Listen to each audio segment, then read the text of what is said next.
There's a stain on my garment, dear Aisha, dear Aisha. There's a stain on my garment, dear Aisha, a stain.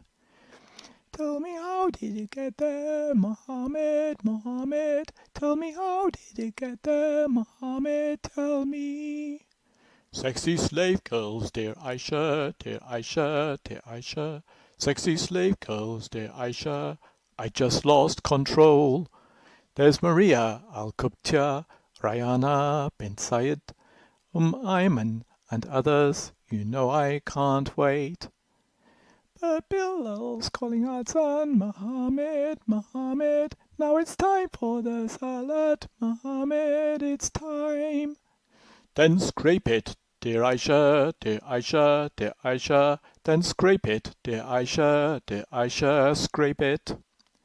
Sahih Muslim 572-3377, Surah 66, Al-Bukhari 232, Surah 424.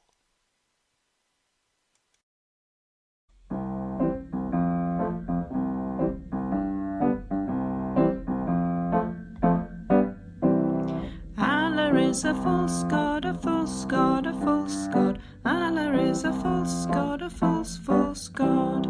Allah is a false god, a false god, a false god. Allah is a false god, a false god. And Muhammad is not a prophet. Muhammad is not a prophet. If you want grace and mercy and love, Islam is not for you. But Jesus is the way, the truth, and the life. Jesus is the King of Kings who died to save us all. If you just repent and believe He took your sins on the cross, then mercy and grace, forgiveness and love, eternity can be yours. But Allah is a false god, a false god, a false god. Allah is a false god, a false god. Hallelujah. Let Lord Jesus Christ shine forth. Good morning, good afternoon, good evening, wherever you are joining me. Welcome to Disturbingly Interesting live stream with me. And funny things happens in this funny world. So, can I get quick confirmation that sound is okay and I look as pretty as I can, all those kind of things, so that we can start. Meantime, I just saw Adam Sika in the chat and I was about to just send him the link if he wants to jump in. Okay. Sound is good. Thank you very much. Thank you very much. So, yesterday I was talking with a sister where she brought to my attention that Muhammed Hijab made a video about Islamic dilemma. And then I went to his YouTube channel to kind of watch the video so I can do a debunk of it. But once I kind of find the video, the title of the video wasn't even Islamic dilemma, it was something else. I saw on my next to my YouTube thing, you've got like list of videos kind of advise you to watch. Over there was this video. Someone was expressing that Muhammad Hijab's this giant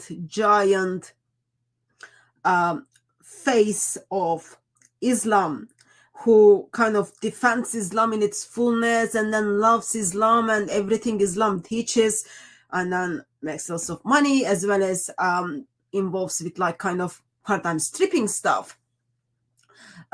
Someone is expressing that she was his secret wife. So as I'm someone who I looked at the title and then I was just like, no, that wouldn't be the case.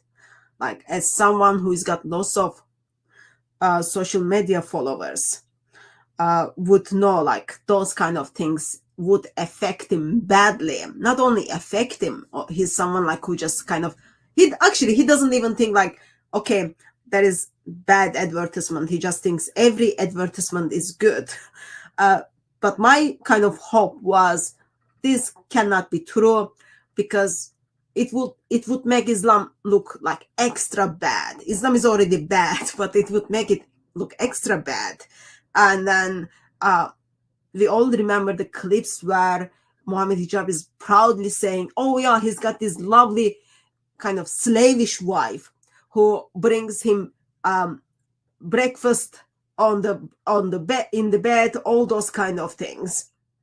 He wouldn't do such a thing. Like, you would be a little bit careful.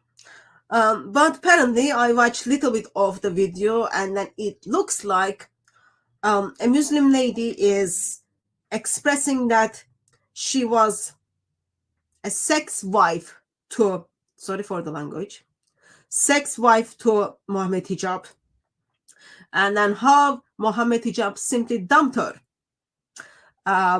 Kind of goes through and then talks a little bit about the details of that. So pretty much disturbing. I just thought, let's talk about it. It's kind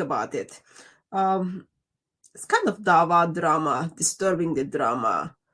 But when you kind of think nothing will make Islam look more worse, you kind of end up seeing videos makes Islam look worse. And then because I got so distracted, I didn't even watch Islamic Dilemma video yet. I'll deal with that by God's grace tomorrow. And then I've got Adam Sika. After making Nadir Ahmed run away from debate, Adam turns up to my channel. Peace of Christ be with you, Adam. How are you? Peace of Christ be with you, sister. God is good. And I did not make him run away. He ran away by himself, number one. He chose to live. So yesterday, those of you, it was like 2 o'clock in the morning in England. So there was a debate between Adam Sika and Nadir Ahmed regarding, is Allah Satan according to Quran? It was interestingly painful, yet not surprising. Interestingly painful. That was like, that's a sentence I've never heard before. Interestingly painful. Wow. It was interesting and painful, but by God's grace, we had brothers and sisters in the chat who was sharing our pain. Yeah, Adam Sika made a point regarding, according to Islamic teachings, Allah and Satan are not much different, and sadly there was no rebuttal at all from Nadir. From Nadir Ahmed. Someone wants refund. What did you buy from me? Did you buy something from me? I don't know. Refund of the time that he wasted. Well, no, they wouldn't ask that. That's just not very British at all. Anyway, so overall, please check the debate. It's on DCCI as well as it's in Adam Sika's channel. You will get the points of Adam Sika where he's comparing Allah and Satan, and there is not much difference at all. It is very, very practical kind of tips for you to use in your evangelism. Pick that up, watch it, learn it, and then put it in practice, and then use it to preach the glorious gospel. So, Adam, how are you? I'm doing very well, sister. And just to let you know, a lot of people after the debate said that Nadir is now in the chat, the comment section, and he so Okay, give me the mindset of it. okay, so Someone who chooses to run away from, like, kind of question answer time. No, we kind of finished the debate. Conclusion is done. Question answer time. He left. He just left, and he left, but he went to chat, and then afterwards. So he, after we read all the super chats, because he ran away because he started bashing. You would see that he, after in the comments, he was just bashing Christianity, and you stopped him 3 times that you stop bashing Christianity and answer the question. And he wasn't answer the question. He was just bashing, and then he ran away that we are not allowing him to bash Christianity. Just like, It why? wasn't the Why? topic of the debate. It wasn't the topic of the debate. Exactly. Yeah. So and then he, like, we read the super chats, we finished it 30 minutes later, and then the people commented, and then he was replying to different people for 4 hours after the debate finished. 4 hours. So he was up all night, because people told me, I looked some of the comments, and then I was like, okay, man, I'm going to sleep, it's too late. And in the morning when I woke up, I saw people commenting again and again and again that, man, this guy was there. I have over 800 comments. Let me just see how many comments I have. Hold on, before I say something wrong. It's like over 800 comments, because he is having debate in the comments with the people in my channel. How many are there? Let me just see. Good, 779 comments. good for him. Good for him. He's practicing his fingers, how to make sure his fingers doesn't get stiff, and then just type things. And sometimes, some people are not good at verbalizing things. They are very good writers. Maybe that might help him. No, he's doing the same thing. The chat GPT thing which I exposed, and then the same thing, the text of the Quran. The text of the Quran is in Arabic, and that's what I said in my opening 5 minutes, that I'm gonna give you the text of the Quran. And and he's just, the poor guy is crying. He's He's not we poor call it. guy. He's not poor guy. He's intentional deceiver. He's not a poor Absolutely. guy. Yeah. I am so sorry about that. You are absolutely right. I am Uh, gonna fix my statement. This intentional deceiver of Allah, just like Allah himself, who is an intentional deceiver, and he is trying to do everything, but the people in my comments are far more educated, and they are actually destroying him in the comments. So he's losing debates in each and every comment. Some of the replies are like over 25 replies, and they are having good debate with him, and they are enjoying it. Like the people are enjoying it. 26 replies, 24 replies, 70 replies. do you think he's just like going to chat GBT and then copy and pasting the answers to chat GBT? One of the, as I said, if you haven't watched the debate, please take time and watch the debate. But one of the funny side of the debate is, disturbingly funny side of the debate is, during the debate, he just went to chat GBT and then asked the question to chat GBT. As we know, chat GBT is like pretty dimmy, dimmy AI, and then got some help from ChatGPT. Yet Adam Zika was able to destroy even to ChatGPT. Actually, ChatGPT is not dummy. Let me tell you how AI works. And this is something that everyone needs to know. AI is not something that it creates something by itself. AI has crawlers. So it goes into different articles and different websites, and it reads the information that has been written in those articles and stuff. So AI is not something which can create something out of the blue. It is not going to create something. So what it is, when you ask a question, what the AI is doing, ChatGPT or Grok or anything, they are going to those they have the articles crawled and indexed, and then it will look into those articles, and then it will form an answer based on what is written in those articles, because AI does not have a brain of its own. It is just the data, and Yeah. all of these arguments are written in the articles. So when somebody says debate AI, I'm actually debating humans who has written those articles, and I already know what these articles says. So it's so easy to destroy chat gpt. You can actually have a fight with a chat gpt live, and we will do that someday, sister. It will be fun. We will do it. We will fight with chat gpt live, as will be speaking, and you will see that after some time, 7 or 8 comments with references, it will change its verdict for you, because now you have made him lost. So it will change its verdict because he is now learning. But once again, somebody else will start put the same question. It will look at what the common articles are, what is the most common references for this thing is. So this is what chat GPT, it's nothing, it's not a real human being or real AI. It's the data that has been fed to it. I hope Yeah, people will I understand. I remember I was working with a brother and sister. Once they went to chat GBT and then to kind of ask questions of uh, ask questions and then kind of debunking the chat GBT. And I remember it was pretty much fun. Anyway, that we are not here for that. Overall point I was just trying to make is actually I was just trying to kind of give compliment to Adam Sika. As you notice, he's not good at taking those things. So we move on. So Muhammad Hijab and his secret wife. Why would you call it a wife? It's a single night stands in hotels. You don't know, brother. You haven't watched the video, have you? No, I have not. It wasn't one single night in hotels. No, single nights stand. Like, every time it will be a one night. Every time you call her, it will be a one night stand. Okay. It's not my area of expertise, so we just focus on I'm sorry. we just focus on the video. Okay. So Yes. there's this lady is talking about how no, let her speak. Let's share the screen and then we watch it, we talk about it, and then we take it from there.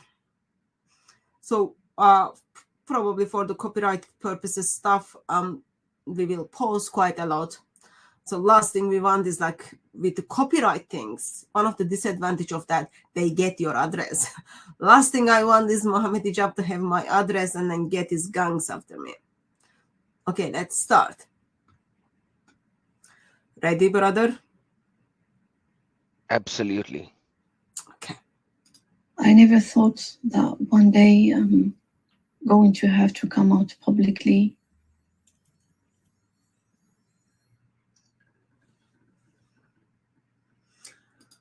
Well, technical issues. Just let me. Okay, press again. For Islam and to propagate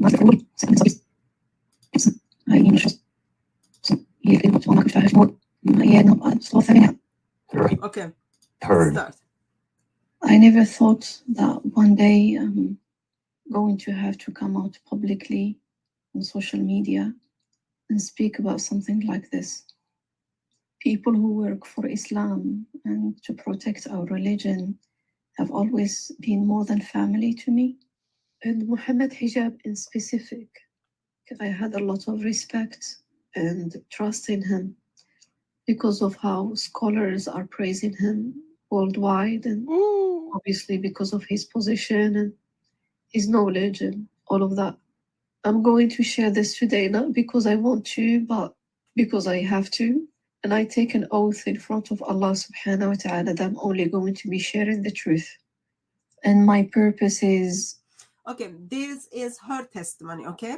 So as you can all put together, when Muhammad Hijab, the things she claims Muhammad Hijab was doing to her, I wasn't in the room.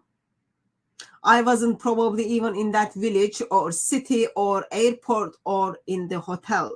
So I don't know. This is the claim is coming from a woman who is expressing, who's talking about her relationship with Muhammad Hijab. Brother Adam Sika, you had a problem with Muhammad Hijab to be praised worldwide by scholars? I have a big problem because not all of them praise him. Number one. Number two, to promote Islam by hook or by crook, this is the reality.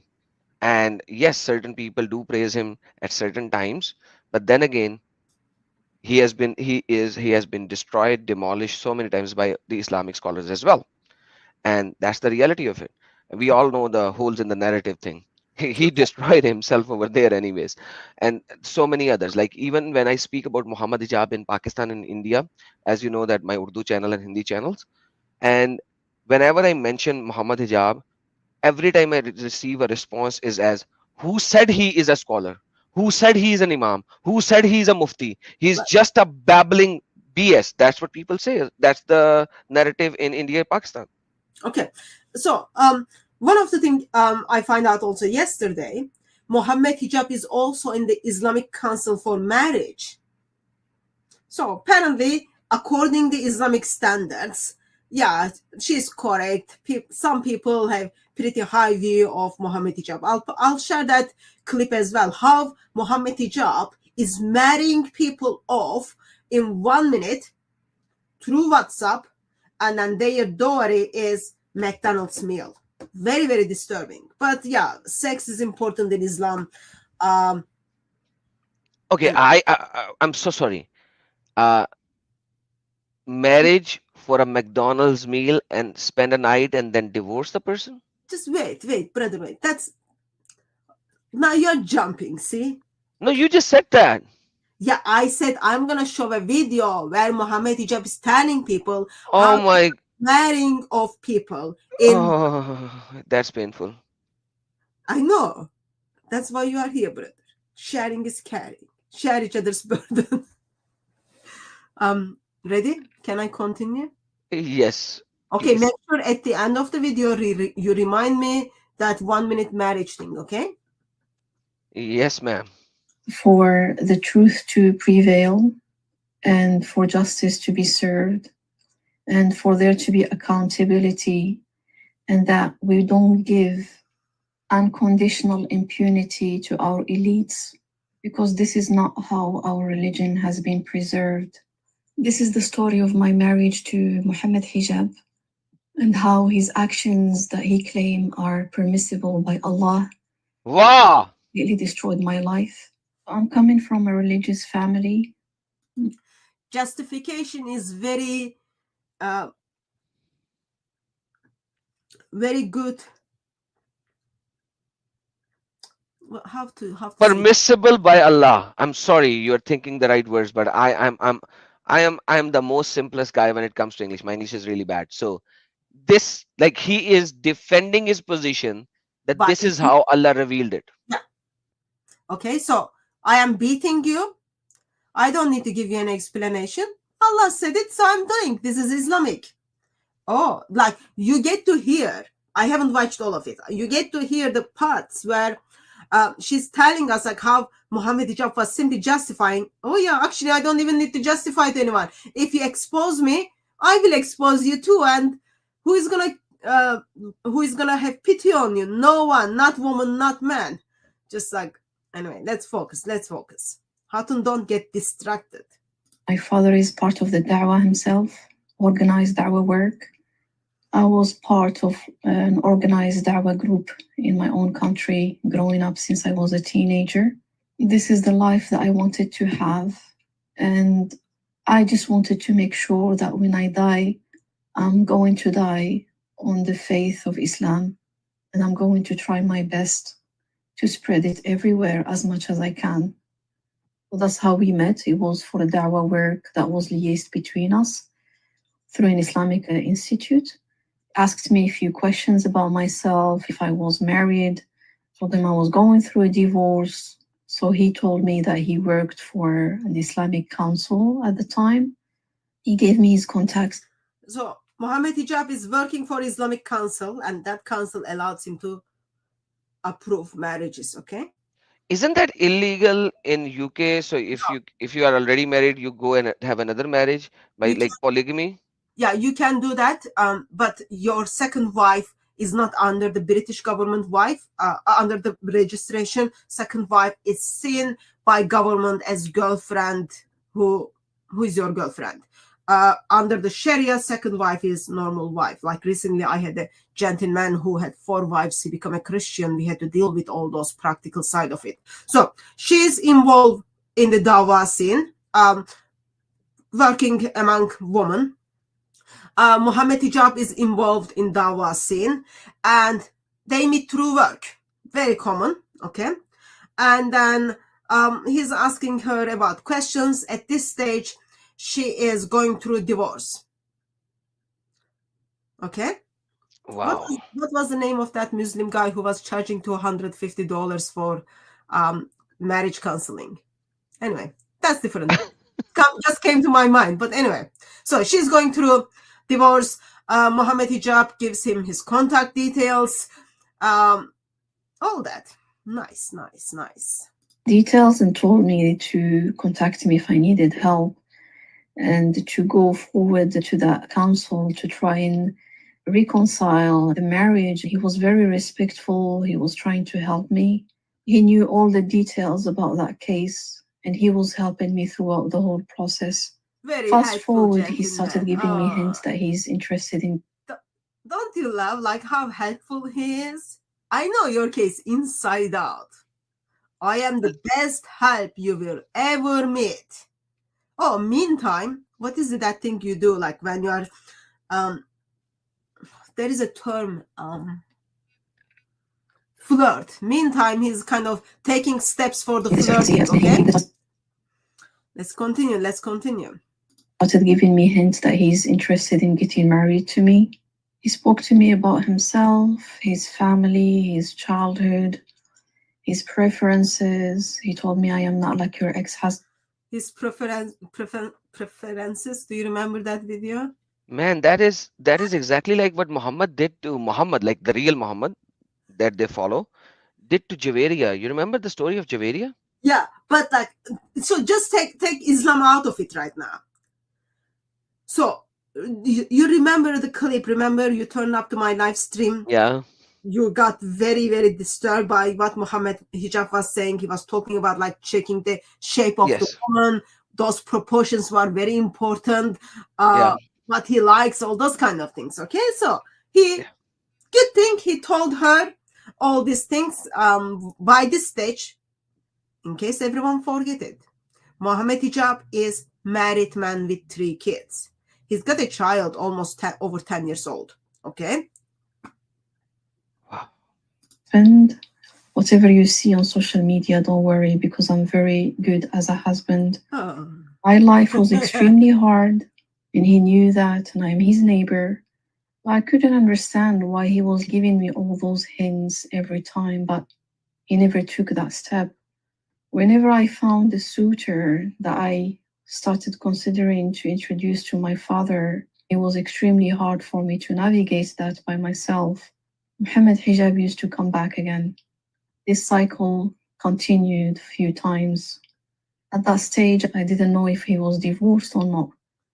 Until he... Okay, so just wrapping up, making sure we know like what's happening. She's a divorced woman. Muhammad Hijab, she's divorcing, in the process of divorcing. Muhammad Hijab is the kind of guy who is in charge of her case, looking at her case, knowing the case inside out, wants her to get reconciled, but no, it doesn't work. She gets divorced. And then as a good friend, what he does, I'll kind of we see who we can find you to get married. So you've got to get married, you know? And then people are stepping in. They are filling up their CVs, and then, no, this person is not okay. This person is not okay. Muhammad Hijab is advising. No, I am sure there is something about this gossip. This person, I am sure there is something about this person. No. Aisha, you are so important. None of those men can even pour water in your hands. Just say no to them. Meantime, remember my childhood? Remember how hard life was? See what I built for myself, and don't kind of worry about what you see on social media. I am a good husband. I am a very good husband. Okay? Later, oh no. Until he asks for my hands formally, he told me, would you like to consider me as a husband? He told me it's going to be polygyny. I have a wife. How would you feel about being my second wife? As a Muslima, Allah allowed it. But as a woman, why would she degrade herself this much? Well, there is already emotional attachments, and Muhammad Hijab is like, it's all about me. Okay. Muhammad Hijab asks, okay, would you want me to be your husband? At that stage in my life, I wasn't ready for polygyny. When he proposed to me, he told me it's polygyny. I asked him to give me some time to pray istikhara. I wasn't sure. But when I thought about it, I thought he is a good man. I think from what Good man? from how the scholars He's a are good praising man. him, Yeah, see? he is going to be capable of taking care of a big family. He is qawwam, he is a guardian, he is knowledgeable, he is religious, he is pious, and Yeah. he is praiseworthy. Pious? What kind of a pious person will hide a marriage and do polygamy? Like, We don't. what is she saying? She hasn't come to that part yet. Okay. Muhammad Hijab is a good man. He's religious person. He likes Islam. He's all good. Everyone praises him. All those things. He's good guardian. He can look after all the family. All that money comes in from all that begging to people stuff or getting, actually not begging, I apologize, deceiving people and collecting their monies. All those kind of things, okay? And yeah, he meets with the tick box. Just remember, Allah is the only praiseworthy, okay? There is like lots of shirk is going on here. Let's not focus on that. We are just trying to help this emotionally broken woman to express her feelings of and her thoughts of what Muhammad Hijab did to her. Further to that, he was pushing the idea and reassuring me that I'm going to be very happy with him. Reassured me so many times and told me that I should never worry that he's not going to be keeping this family safe. He told me that he's ready and he's going to be taking care of everything. So there were so many things I took into consideration based on which I built my trust. Muhammad Hijab was trustworthy for me 100% for so many reasons. It's not only that he gave me his words and he's famous. I took time. I thought about it very deeply. I ticked boxes, a very long list of boxes. Stupid woman. His mother, his care of his family, the fact he was able to keep his family together for a very long time with his kids, and he memorized the whole Quran. He's the front line of the da'wah. He's praised. There is a testimony of hundreds of scholars around the world who are praising him. He was placed in a position of marriage counseling, divorce in the Islamic Council. There were so many things. It was not for me just like the emotional element of it, because he expressed his feelings to me. Then he did it. I had feelings for him too. It was not just that. For me, it was a very big, rigorous process that I took, based on which, at that stage, whatever promise he would make, I would trust him. In qalaha. Okay. So sister, what Muhammad Hijab did was exactly what Muhammad did. So if she is saying that he is a praiseworthy Islamic guy, he is trustworthy Islamic guy, then woman is nothing more than a piece of meat for the Islam. Yeah, but she didn't think that. But like she needs to know that. Yeah, but she didn't think about it. Remember, she said, "Oh, I want to die in Islamic faith." She didn't think about it. She's got this Muhammad Hijab, who is like, "Oh yeah, I'll protect you. I'll protect you. I'll do this. I'll do this." And then she was like, "Why not?" He meets all these tick boxes, and it's not like she's expressing. It's not like, "Oh, I just thought he was like a handsome, all that," but oh no, I spent time and then thought about it. I had my list. He was ticking all the boxes in my list. He was ticking all the boxes in my list. And extra to that, he must be very good. Why? Because he's in Islamic Council. He is dealing with marriages and divorces, all these kind of things. So, yeah, that's like extra tick. Man, so many ticks. Yeah. فقد صدق. I am excited. I'm excited. I am happy. I'm gonna have kids. And I was ready to have children. And we have the same ambition, the same lifestyle, the same priorities in life. All of a sudden, he stopped everything. He said, I think the best thing for me to do for you right now is that I wouldn't go ahead with this marriage. I was confused, especially after he opened up about his feelings. He spoke to my father. He's been pushing the idea forward. I had feelings for him too. I tried to get explanations from him, but he didn't give me any reply. So we stopped contact. It took me a very long time trying to recover, and we stopped contact completely. After Okay. So everything was about to move forward. I was about to get married, and no, he kind of decided, yep, I'm not gonna go forward with this.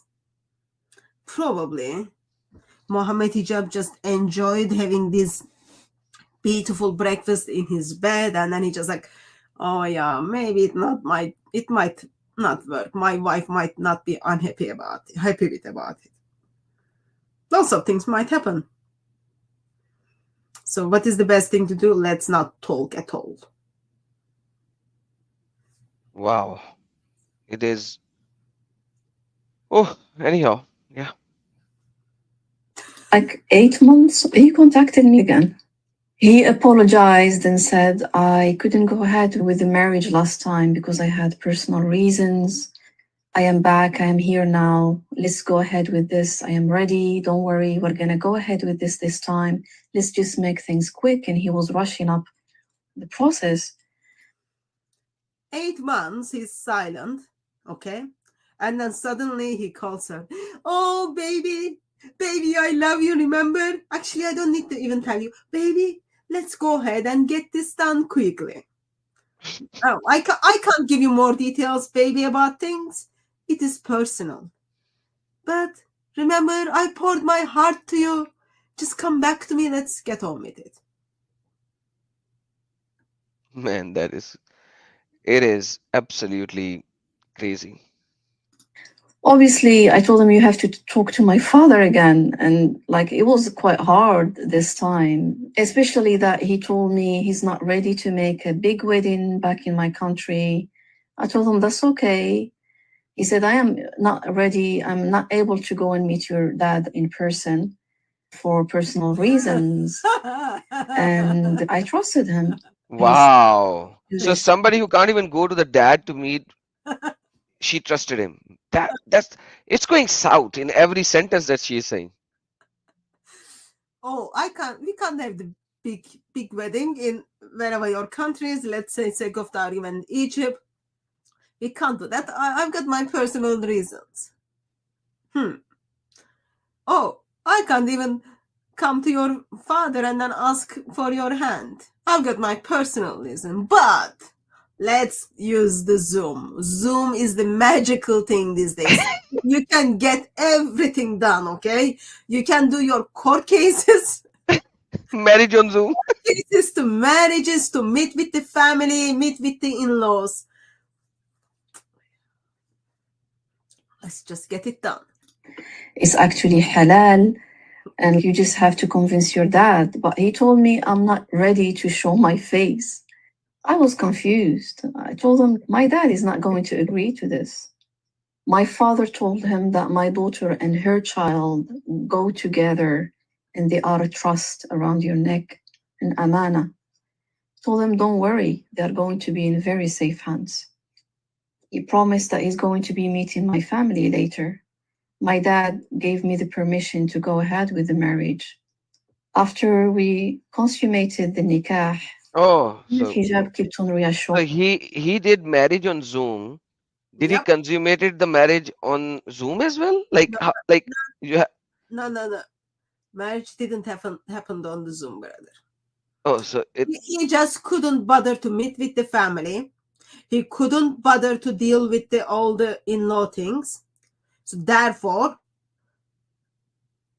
so with that, yet he was willing to kind of meet with her and then have sex with her. They consummated the nikah. yeah, consummated the marriage, so it means they were meeting and having, Having yeah, that husband and wife things, okay? yeah. And Muhammad Hijab kept on ensuring me, baby, I will meet your family. Oh, baby, I love you. All that. And me told me, look, I am here for this. There is nothing that could possibly make me act like those players or those men that are incapable or not going to preserve their families and so on. And he told me, regardless of what could possibly happen, I'm going to preserve this family. Gradually, the new rules showed. He's not going to speak to my family ever because he's Islamically not obliged to, he said. Family, I don't want to talk to them. Even though your father is in Dawa scene too, all that, who cares? I didn't even meet them before. And you know what? This is Islamically justified. She's justifying it Islamically. No, he's justifying it Islamically. He said it's not necessary. Did she accept that verdict? He said it is, see, like he That's says, No, no. he says because he is Islamically not obligated. Oh man.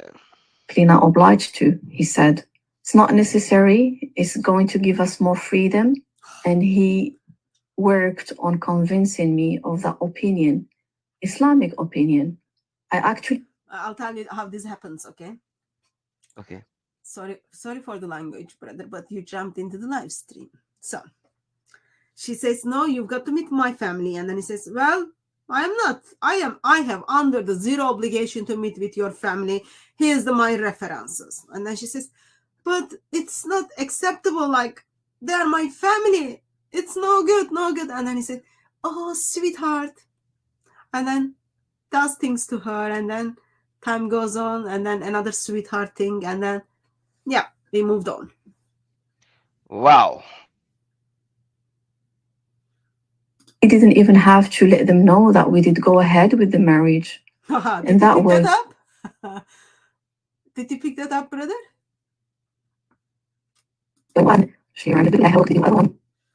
Making sure everyone picked that up. We don't even let them know that we are married now. Like, even the parents of your wife does not need to know. Yeah. Only the wali. No, but like she was previously divorced, so she doesn't even need a wali for the second marriage. You need it for the first marriage. Oh, well, then good, Muhammed Hijab, for justifying using the woman for sex in hotel rooms. Yeah, we did go ahead with the marriage. And that way we're going to have more freedom. Then he told me. What happened? Okay. The reason they're not telling anyone because they want to have their own freedom. Okay. There is something called open marriage. I was recently looking into it. So husband and wife can go and do their own things. Remember this Muhammed Hijab? He turns up the YouTube channels and then like, well, my wife is there to obey me. But in here, this is all about the free marriage. Don't tell anyone. Go and do with other people, whatever you want to do. Oh, wow. So freedom about what? I need to ask the question, what freedom can you not have once you tell everyone? Like freedom of what? Freedom of divorcing you? Because if you're married and everybody knows, you still have a freedom because you are married. You can go anywhere together because you're married. So what freedom was he thinking about? Like the only freedom that I can think of is like that I can freely divorce you whenever I feel like divorcing you because I have never informed any of your parents or anybody. Yeah. You know, I don't see any other freedom. Do you see any other freedom, sister? So, but as the time goes on, we will figure out they're having their sex in hotel rooms. Okay. So he just comes and then goes when he needs extra sex. So he will have his freedom. He doesn't have to even pay. See. Hey, look, let's just book a flight and go out of the country and just forget about that. Let's just have a good free life. And you're not going to have to explain yourself to anyone. Most of the marriages break because of the in-laws. Let's just not add more in-laws in the picture. After the nikah, Muhammed Hijab wanted a sex marriage. He wanted a hotel marriage. I didn't stop there. There was more to come. Okay. I need help to figure out what is sex marriage And what is hotel marriage? I need to search these terms as well because I only know of marriage. Well, it's such a shame that we didn't see this videos earlier so we could learn more about it. So apparently now, like, okay, we've done the nikah. You don't need to tell everyone. You've got your own freedom. Let's go to the honeymoon, all those kind of things. Actually, like, we can treat that as honeymoon, but it's not, we are gonna do sex in hotels. Because like I do not know about hotel marriage. The only thing I know is one night stands in hotels. That's what I've seen in movies, and it's called one night stand. Because I was Like gonna, do you know that, brother? But yeah, thank yeah, you. I've seen that in the movies. You know, I see English movies, and that's the only thing that I know is like it's called one night stand. It's not called marriage. Like when you marry somebody, you keep the lady in your home, in your home. That's what it is. Like you take her to your home, and that's her home. And I don't know what she's saying right now. So Peter is saying hotel marriage is muta. For muta, that needs to be like date for divorce, as well as payment needs to be done from the enjoyment he gets from the sex. Okay. And that happens in Shia Islam. In Sunni Islam, sister, it's called misyar. If you search on misyar, you don't need to tell that the end date. You know that there is an end date. She does not need to know that there is an end date. Yeah, but here's the thing. This is not even gonna be under the muta or misyar because he is not paying her.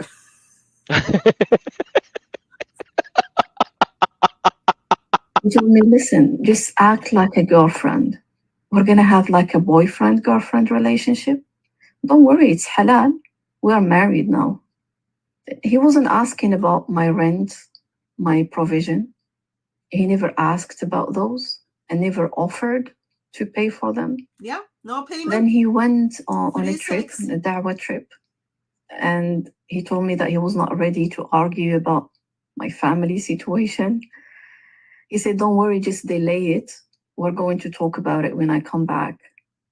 So we carried on. We had like interactions like a husband and wife. And I was waiting for him to come back in order for him to talk to my family and get their blessings. And I told them, my father is going to ask me now if we did go ahead with the marriage. I have to give him a reply. He told me, just lie. Delay it. Tell him we didn't go ahead with it yet. He said, just lie. You know, lying is only permissible in Islam if you cannot achieve a good purpose without lying. But here, purpose. Brother, he's achieving good purpose. He's getting free sex. He doesn't have to pay. He doesn't have to go through all those in-laws. but then he can lie, not her. Well, he's just passing to her. She can do it. She loves she loves him, and probably he's gonna say it's all Islamically justified. Just do it. Oh my goodness. I was stuck because I can't talk to my father and tell him, well, the man I told you to blindly trust and sign a contract with him for marriage doesn't want to talk to you because he's Islamically not obliged to. Your sister is just going to be jealous of you. She's older. She's never been married before. You're going to get used to this situation. It's halal. There is nothing wrong with it. Why are you making things difficult? Poor Muhammed Hijab suddenly end up with a woman who is nagging him to meet with the family and then tell them we got married. Poor Muhammed Hijab. Imagine his suffering. There is a nagging woman. Meet with my family. Meet with my family. Wow. But like that nagging is, I think that's a right. At least once he has to meet the family and say, I'm marrying your daughter, or I have married your daughter in the past tense. That's a very reasonable ask. Reasonable ask, but is it Islamic? No, because in the marriage, like, there's no need for that. He's gonna justify everything. Yes, but then he has to take her out of the house and put it in his house. Yeah. So someone is expressing. It's her fault that she's making life very difficult for this playboy. Okay. I I'm know. sorry. Poor Muhammad Hijab had a nagging wife and potential extra in-laws, and then he wasn't paying her, all that. I'm going to try not to get you pregnant. This is a real relationship. No worries. You are not gonna make baby from me. I will work very hard to make sure you don't make baby from me. Going to keep this like this for the rest of our life. I told him, are you going to change this for what you promised me at a later time? He said, no, this arrangement works the best for me, and I have no intention of changing it. As soon as he said that, I asked for divorce. He confirmed that he had no intention of paying the bills or the rent.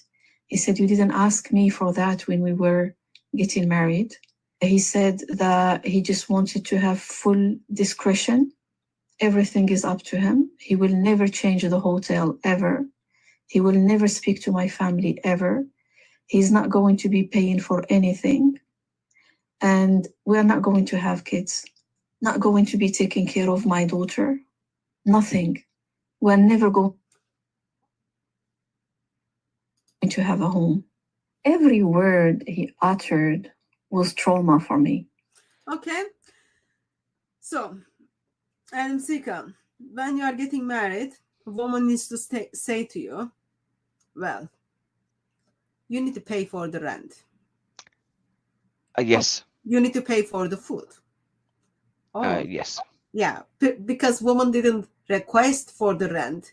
Woman didn't ask for any payment for the food, or like in marriage, it's in the marriage, husband works, wife works, or husband works, brings the money home, and then like that's like their money. It's not like his money, your money. Your money goes to the rent, my money goes to my banking. It's not like that. This is our money. We are sharing and living life together. Not in Islam.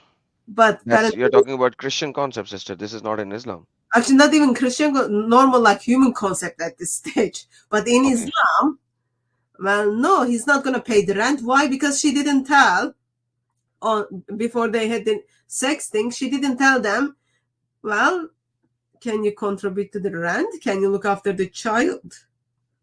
Now he's just like under zero obligation. Now the video of Muhammad Hijab, remember that he had this video with a group of Muslim men, and Yeah. then he was like saying, well, the husband doesn't even need to tell the first wife that you've got the second wife. He's not under the obligation. Now it all makes sense because he's talking not only from Islamic perspective, but he's also talking from his practical example. Perspective. Yeah. Wow, and this shows the real face of Islam.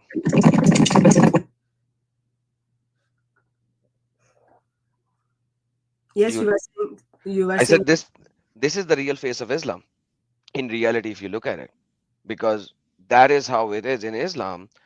Um, you have to bring her home, but like this, all of this, what he's saying, it reminds me of the Misyar marriage where the woman goes back to her father's home. So in reality, this is like a kind of a Misyar marriage. Like all of the things that he said, that he doesn't have to pay rent, he doesn't have to do this, he doesn't have to do that, he doesn't have to tell your family, and etc., etc. All of this correlates to the Misyar marriage, which you actually do because you are away from your family and you can do it. But and that's like, It is. or you need sex, you It can do is that. not even prostitution, because in prostitution, woman gets money. Yeah, Okay. in Misyar you don't. Yeah. So in here, look at it like in lady's mind, after like she said like, oh, I spent time to think about it and then make decision, all of this, and then now it turned up actually no, he doesn't want to meet the family, doesn't want to take care of the house, doesn't want to home with me, doesn't want like he says like, I'll make sure you don't make babies, I'll make sure you are not pregnant. I didn't even know these things were Islamically acceptable, but I didn't look into it like all that, like kind of what man can do to not make sure like he's not making baby from the woman, all that. But like Now she end up, okay, I want a divorce. If you're not going to provide for me, if you're not going to be my full-time husband, this is like part-time husband Yasir Kadir talking about, even not part-time husband in a hotel. Like they're not even having sex in a house, but they are meeting in a hotel to have sex. Oh, there you go. May I show something before you move forward? I want to show you what he really did. So all of the things that she told us, there you go. This is in Islam Q&A, and I'm showing it. So let's read this before you continue, because people need to understand that this is in Islam, and this is the disgusting thing. I thought that I will never see this kind of a thing in my life, but this is what it is. What is Misyar marriage? This is Islam Q&A. Okay, I will share the link for everyone to keep it and read it at a later time as well. It's in the Yeah. private chat, sister. You can There share it is whenever you feel there it. is a clip. There is a clip on by Yasir Kadir talking about this as well. Check that out Yeah. as well. What is Misyar marriage? Is it halal or haram? Summary of the answer. Misyar marriage is when a man does Sharia marriage contract with a woman, meeting the conditions of the marriage, but the woman gives up some of her rights, such as accommodation, maintenance, or the husband staying overnight with her. So when Mimi Hijab in the beginning told her before marriage that I'm not going to meet your parent, or maybe I'm going to meet your parents later, he said maybe, and then you will stay at your own home. So I'm not going to give you accommodation and maintenance, and she never asked for it. This is a misyar marriage. If misyar marriage fulfills the condition of the valid marriage, namely the proposal and acceptance, which she did, the consent of the wali and witness or announcement of the marriage, that is a valid marriage contract. But for her part, she was pre-divorced, and because she was pre-divorced, then the permission of the wali is not required. And when we read this, it's according to the Sunni Islam, and it's clear. It's clear. The people can read the rest of the article, but I just read the summary, because like someone needs to stay in their family home either because they are only caregiver for the family member, or because the woman has handicap, or the family do not want the husband to be burdened with something he cannot bear, and stay in touch with her without having to put too great burden on himself, because she has children and cannot move with them. She had children. He doesn't want that children to be with him. Check, as I said, check Yasir Kadir's video. I think we've got the video on the channel as well. Check Yasir Kadir's video where he simply says, this is more convenient. It's kind of part-time husband, okay? So now she's becoming like not even part-time wife. She's like a wife. She's a woman who Muhammad Hijab goes and then have sex in a hotel. Yeah, because in some cases, husband may want to conceal his second marriage from his first wife for the fear of the consequence that they may result in the relationship. So we see that this is actually Messiah marriage, sister. It is a Messiah. That is absolutely nonsense, stupidity to the very least. Like it's Islam is very, very dangerous ideology towards non-Muslims. But it is heartbreakingly disgusting ideology towards Muslims.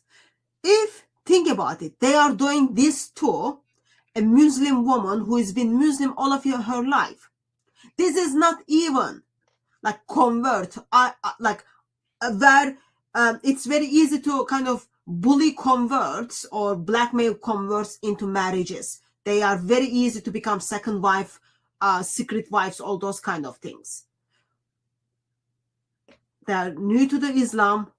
They're just put there for Muslim men's sexual pleasure. But they are doing this to someone who has been Muslim for all of her life. And it is disgusting. It is really, really disgusting. Like, but Islam, this is what Islam does. This is what Islam does. And stupid lady starts with the video, oh, I want to die in a Muslim faith. This is what your Muslim brothers who are spreading Islam is doing to you. And you were involved in spreading Islam. You left your brain under your skirt, just like. Do I feel compassion towards her? angry, Better to probably. not answer. Better to not answer that question. He confirmed that he had no intention of paying the bills or the rent. He said, "You didn't ask me for that when we were getting married." He said that he just wanted to have full discretion. Everything is up to him. He will never change the hotel ever. He will never speak to my family ever. He's not going to be paying for anything. And we're not going to have kids, not going to be taking care of my daughter, nothing. We're never going to have a home. Every word he uttered was trauma for me.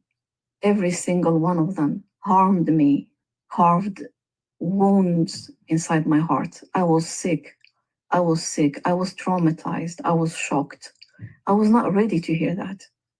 I asked for divorce and he gave it to me. And he was very angry. He said, "Why are you refusing something that is halal? This is misyar. Why are you not accepting it?"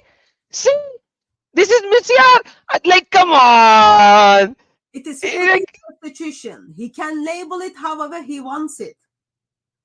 He can label it hotel sex. He can label it however he wants it. Okay? But it is worse than prostitution. And it is Islamic, it is halal. And she didn't even know it's a misyar until like after they had like hotel room sexes. because you don't have to tell the wife that you are doing a misyar in the misyar. That's the beauty of misyar. You do not have to inform the wife that you are doing a misyar because you are doing a legal marriage. You do not have to inform the wife. You just have to inform the conditions, the meeting conditions. That's it. A woman in Islam can be used by a man as a tissue paper. Use it, clean your desire, and then throw it. Better word is toilet paper, brother. Toilet paper, all right? That's the better word.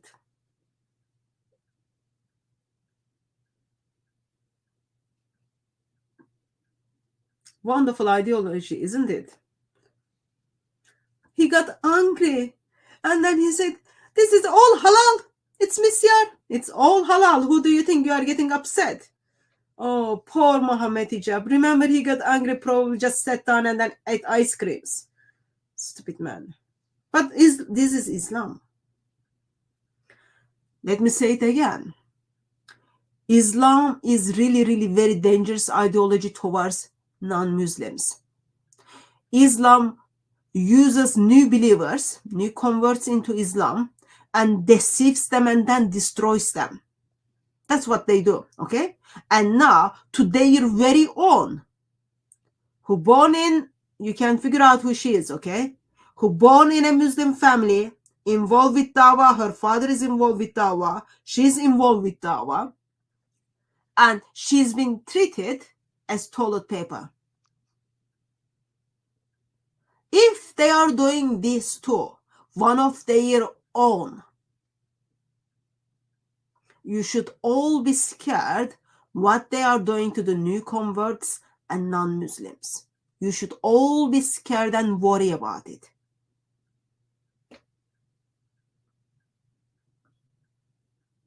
He was very angry. He said, "What am I going to tell my friends now?" Oh, my friends.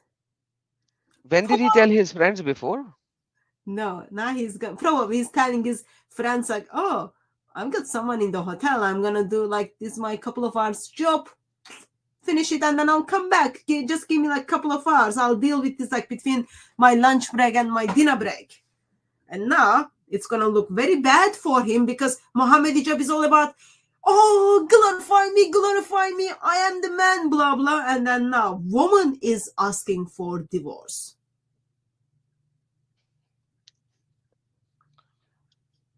That's what make Muhammad Hijab look bad. He's like, he's got wife at home who brings the food, breakfast in the bed. He's got like everyone just like hunting for him. He's like this, so like someone who's got immunity or something. And then suddenly this woman says, "Well, since you are using me as a toilet paper, now I want divorce." Imagine how that's going to affect his all that charm and charisma, and he's not even thinking about like, oh, how this is gonna look bad for Islam. He's like, what I'm gonna tell my friends? Ready? Continue. I was confused. You have completely destroyed my life, my emotions, my mental health, my physical health, my social interactions. I broke. There is no one to take care of my daughter at all. I was completely broken. Many years of interactions, nice promises, speaking to my father and promising him many nice things, telling me that there is love in this and so on. And at the end, that's what I ended up with. After we argued a lot after our divorce, he told me, look, I can take you back if you want to accept what I asked from you. I said, obviously, I will. Oh, how about having another misyar? It's halal. All you need to say the word. I'll take you back, baby. This is going south. What did she say at that time now? I want to see that now. I said, obviously, I will never accept something like that. I couldn't even believe that he was asking me something like that at all. I was She's sick. like really stupid. She's into dawah, doesn't know about misyar, already being like doing misyar thing, meeting with a woman, meeting with a man in a hotel rooms, and then doing things. And then man is saying like, it's not like, you know, a couple of years back, I met family from Afghanistan. This child, okay, she's 6 or like she's easily under 10, okay, she's very, very young child, and she's married to a man who is in his 70s, like looks like grandfather. And when I asked her if they're married, if he's having sex with her stuff, she didn't even know the words I was talking about. I had to ask her certain way that she could express to me what he's doing to her. Okay, because she was just so child, she didn't know anything. But this is a woman who is being divorced as a child. When she's doing things in the hotel room, she doesn't know what he's doing to her. I was so sick. I am broken. He deceived me. This is just misyar. What's wrong with your own bedroom? You are meeting with a man in a hotel room and then doing husband and wife things, and then man is telling you, while I am doing these things to you, I am making sure that you are not getting pregnant. So she still didn't pick those things up? It's what I was sick.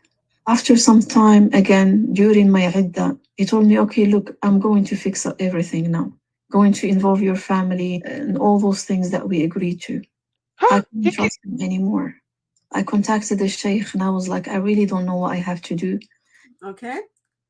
So he had the audacity to come back again. That is just unbelievable. And so, They think of women as rubbish. brother, don't miss the order. She asked for divorce. He said, it's going to make me look very bad for my friends.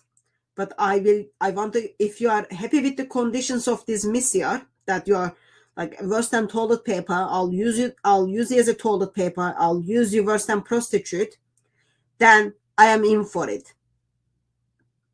And then she says, nope. And then time goes on, Muhammed Hijab is like, I can't do without her. No, I don't get to have sex in the hotel bedrooms. I'll approach her again because now she's desperate. She doesn't want anyone to know she's just been used for men's sexual pleasure. I'll approach her again. And then see if she would accept the same conditions. Wow. Someone look like his prophet. Oh, that is exactly what the Prophet said, by the way. Yeah. He must be very proud of himself right now. Probably. And then now she's like desperately need help. She's getting in touch with the sheikhs. Okay.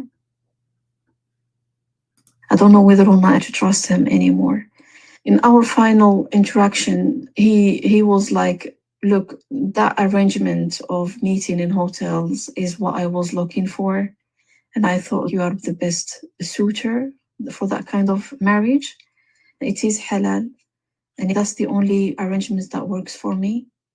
And I've got wife at home, I've got kids at home, but I'm looking like couple of hours sex in the hotel room. I'll pick the hotel, you just pay for it. That's what I am looking. Are you up for it or not? Oh, this is like what I am looking for, and I know you are the most suitable woman for that. Yeah, you are the woman who goes to the hotels and then sleeps with a man. Not sleep, sorry, have sex with a man. Yeah, that's what he's saying. And I'm in shock right now. Like Why seriously. are you in shock, brother? It is Because the first time is okay. The second, like you did all of that, and then you have the audacity to go back again and ask the same. Like I'm shocked for the second time. The first time is okay. this is third time. This, don't miss it. This is third time. Oh yeah, first time he didn't even go through with everything. Yeah. Yeah, so like he is in the Islamic Council, marriage and divorce thing. What is he doing to this woman? You are there for my sexual pleasure. That's what I am looking. I've got wife at home. Like, you know, she's at home now. She's probably fat. And then all these children at home, they cry. They want more food. They want someone to look after them. They want someone to watch telly with them. All those, they want someone to read to them. All these things. Sometimes I can't take that. But as a man, well, I want to have sex. I can't do that at home because I got distracted from the crying kids or the phone calls. I'm looking something to do in a hotel room. Wow. But that's all what I wanted. He called it sex marriage. He called it a boyfriend-girlfriend relationship. And all of these things were mentioned after he got married to me. No, I was... No. After he had sex with her, not after he... Yeah. After he got sex with me, now he just like telling me, our marriage is sex marriage. Sex marriage.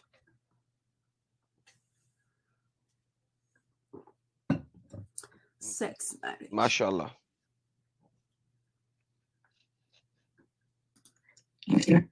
Married to me. After he dragged me emotionally for years, for him, I was giving up on so many real options for marriage. It's not only like 1 or 2 hotel bedroom sexes. It is for years. She gone through this abuse for years. Unbelievable. She choose it. I wanted to have kids. I wanted to take care of myself. I needed guardianship, me and my daughter, because I can't play both roles. I was struggling a lot. This is the guy I got married to, and I thought, alhamdulillah, finally I am safe. Muhammed Hijab was the only man in this country I could ever possibly trusted this much. Yeah, he knew everything about my life, my ambition, my background, my family. He knew everything. He knew my father is a very old man. He knew that I would struggle a lot to find a suitable husband because there is no one to help me vet anybody. He reassured me a lot about all of these details. Told me, you are in safe hands. I will take very good care of you, keep you safe. He told me I am not like those men who trash women the next day. He did not trash the next day. That is true. He took a few years. Yeah, I don't trash the woman next day. I'll just take a couple of years. Yeah, he took his time. That you have to give. That you have to give to him, sister. That credit is due. He did not trash the next day. I don't trash them. I don't trash them tomorrow. I'll just trash them like for years and then make them like feel that. So she is clearly immigrant in UK, and then they are using these lovely hotel rooms to do certain things. Told me that he fights against feminism. After he married me, he wanted me to be independent. He told me if I take care of all the women around me and I deal with all their needs, I'm never going to be able to do anything for the da'wah. He didn't want to pay for the bills. Did you pick that up? Can you rewind, please? Like she's saying like So two, three things, and I think that's it looks like he's involved with lots of women, and then he says, yeah. "How can I do this? Like, if I take you all as a wife, deal with you all this, I don't have time. Like from one sex to other sex, one sex to other sex, and another sex, another sex. I don't have time for dawa. I don't have that much time." Wow, man, this is going south more and more with every passing sentence. Yeah, like she clearly expresses like Muhammad Hijab is kind of putting the words in a way like you are not the only one. How I'm gonna deal with this? Let me play it so you pick up. Okay. Needs. I'm never gonna be able to do anything for the da'wah. Yeah. He didn't want to pay for the bills. He said you didn't ask for it during the nikah. He wanted me to play both the role of a man and a woman in my life. He used to fight the red pill movement, and now he was using their own statements with me. It's okay, you're gonna get used to it, boyfriend-girlfriend relationship. I don't think that there is anyone who could ever possibly get to understand the degree of damage this whole thing has caused me. Muhammad Hijab for me was a representation of 23 years of da'wah. For me, he was a role model. He was a man of knowledge.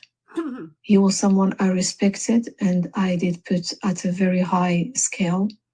I followed this exact same process that we normally use, based on which we get to trust men of religion who are sharing with us the Quran and Sunnah. When I realized I was going through an extremely horrible mental health crisis, I reached out to one of the shuyukh. I just wanted someone to help me understand what happened. My trauma did grow even bigger because Muhammad's hijab's reaction to that was crazy. He started threatening me as well to silence me. Oh, did you pick that up? Yeah, he threatened her. When I approached others for help, Muhammad Hijab just got upset and then he threatened me. He wants to silence me. Why? Because I was his like sex buddy in a hotel room. He didn't want people to know about it.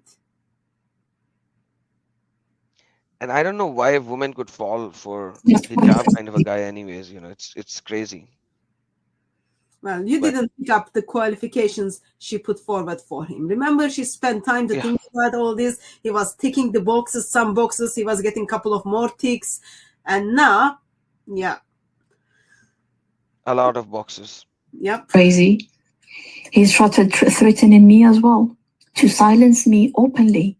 He was like, listen, if you're going to expose this, I can get away with it. I can say anything as an excuse. And you're not gonna get nothing from that. No one is gonna have pity on you. Women will not. Wow, that's pure harassment. That is pure harassment. Yeah, but, well, he's correct. I don't have pity on her at this stage.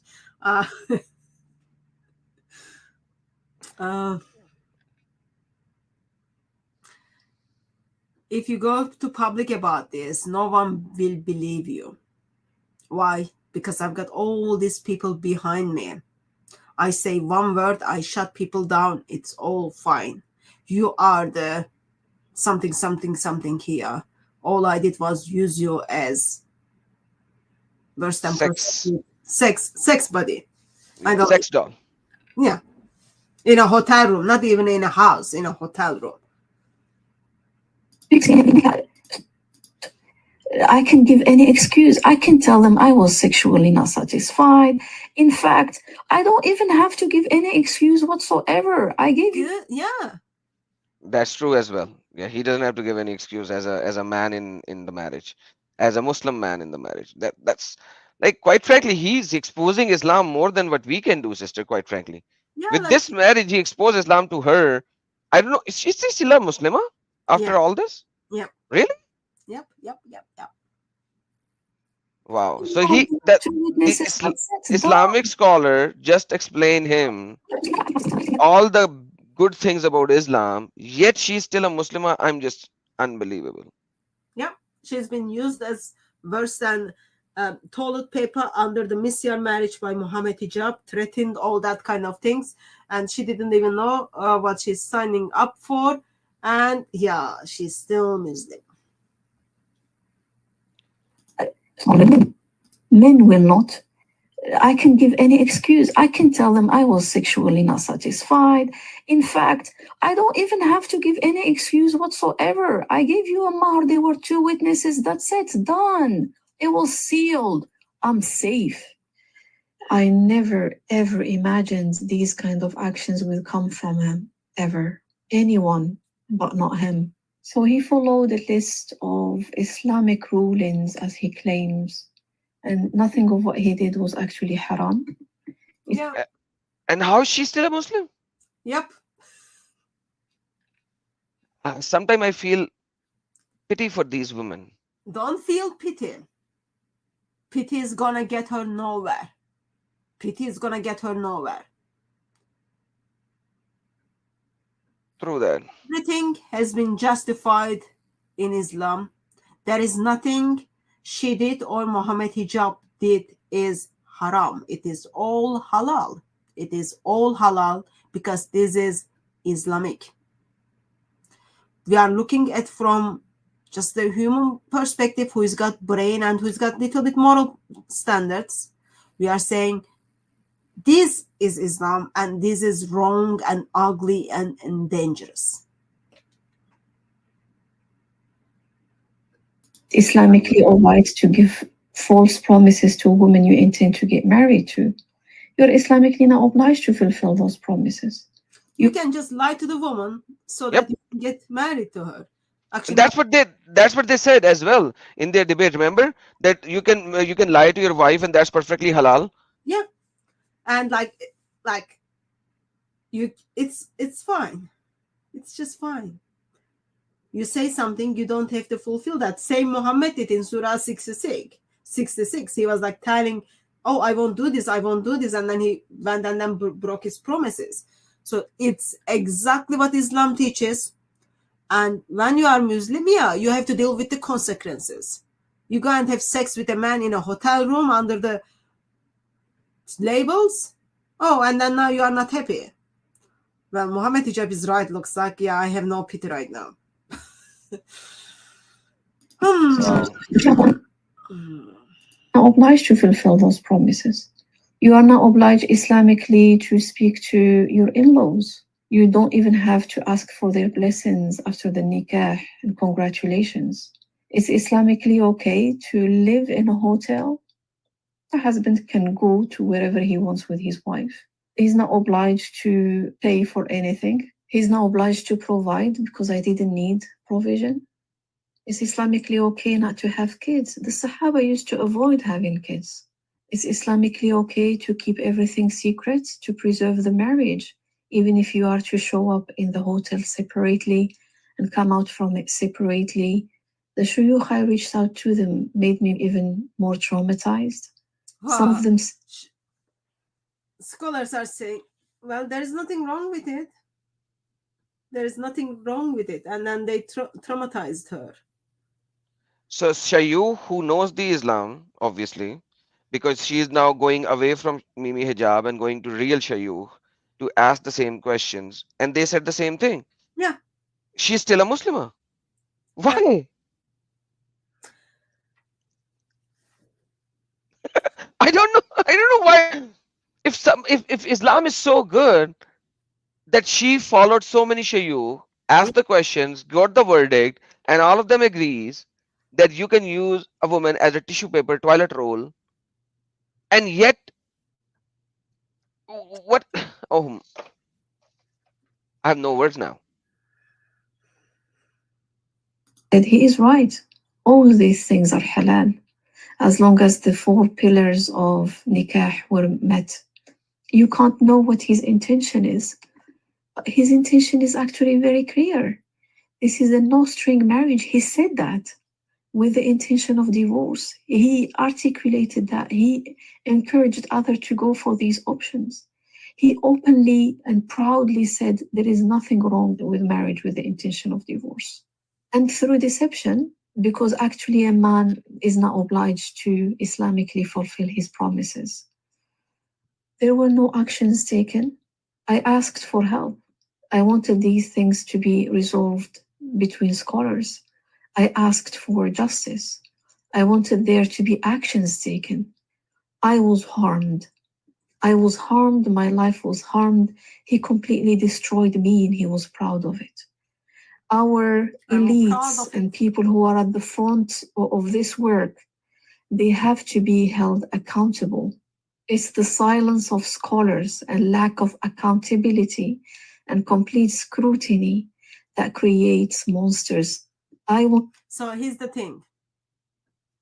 She's saying because he's not accountable, scholars are not speaking against this, therefore you've got people like Muhammad Hijab. She still doesn't think, even though people told her this is halal, this is Islamic, this is justified by Islam, she still think, oh no, accountability is gonna fix it. She still thinks if the more scholars speaks against it, it will fix it. That's her mind. Poor girl. Oh, poor girl. So you will put accountability in something where Allah did not put accountability. How can you do that as a Muslim? Like, I don't understand her brain mentality at this moment. Like, how can you put accountability on something if the law of Allah does not even allow that accountability? Do you understand what I'm saying? Yeah, but like, okay, so take that as, okay, she's now looking at I am victim mindset, but in that mindset, she's not even like saying, everyone told me this is Islamic. How can accountability is going to fix it? She's not still thinking. Man, it's like she had a very bad brain dump. No, she's just someone who lived Islam. A good thing. Sad thing is she has not learned. Pray for her. Pray for Aisha that she repents and then turns to Lord Jesus Christ. Because this brokenness only can be healed by Lord Jesus Christ. I wanted to have a good life. I wanted to have a family. I wanted to be happy. You have completely destroyed my life and that of my daughter. All the ambition and emotions and dreams I had for religion, I wanted to be part of. Everything that I wanted in my life, that is completely destroyed because of you. I do ask Allah subhanahu wa ta'ala to be the judge. I am never going to forgive you. Every breath of time that I have gone throughout all these years, because of you, in your falsehood, in your oppression, in your transgression, I do ask Allah subhanahu wa ta'ala to pay me back for that. I will never forgive you. I would like you to bring forward your evidence. Just a and second. I want to challenge you to mubahala. Oh, okay, let's go to mubahala later. But the problem here is, sorry, let's go to mubahala later. The problem here is she's asking the same Allah to punish somebody which Allah allowed that somebody to do all of this. So she went to the shayukh and they said this is right. Yeah. So it is in the Allah's law, it's right. So if Allah permitted this to happen, allowed this to happen, it is allowed and halal. Halal means Allah allowed this to be halal. Then how will Allah punish the person which is halal? Allah doesn't punish the person for doing something halal. Allah reward the person for doing something halal. Like what happened to her mind when she actually went to the scholars? They all agreed this is halal, this is permitted, he's not doing anything wrong. Why is then she asking Allah to punish the person for doing something wrong or something right? Allah is rewarding him. Exactly. Dear Aisha, Allah is rewarding him. Allah is not a just judge. Allah doesn't have any moral standards. His followers are just following what Allah is telling them to do. Allah is giving them right to do this kind of things. Allah is simply telling them, oh yeah, she's another toilet paper. Use her, abuse her, damage her. And then you are asking Allah to, step in and then judge him. And then she's asking for what? Oh, let's meet together and then do cursing, see who is correct. This is just like,